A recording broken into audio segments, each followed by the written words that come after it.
बादल क्यों बरसता है।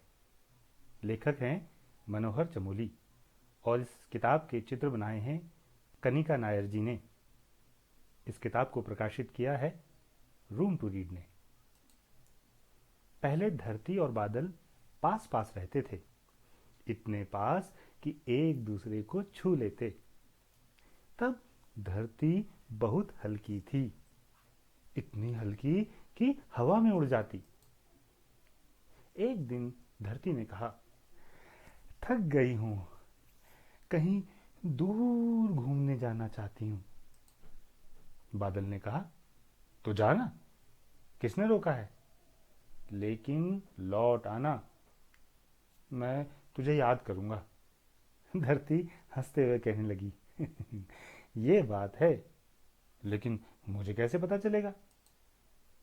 बादल सोचने लगा, फिर बोला, मैं बरसने लगूंगा, बारिश करूंगा, समझ लेना कि मैं याद कर रहा हूं, लेकिन याद रखना, बस लौट आना, नहीं तो मैं नाराज हो जाऊंगा। धरती ने पूछा, लेकिन मुझे कैसे पता चलेगा। बादल फिर सोचने लगा, कहने लगा, मैं ओले गिराऊंगा, तुझे ओलों से ढक दूंगा, समझ लेना कि मैं नाराज हो रहा हूं।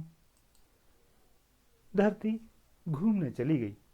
धरती नीचे और नीचे की ओर टपक पड़ी। कई दिन बीत गए।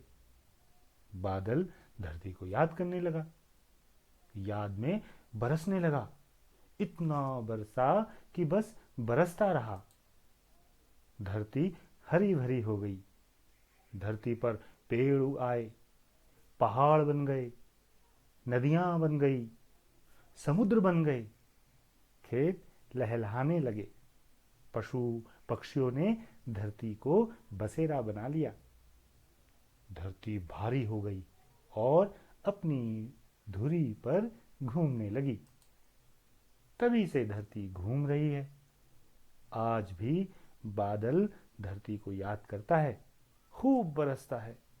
जब नाराज होता है तो ओले बरसाता है।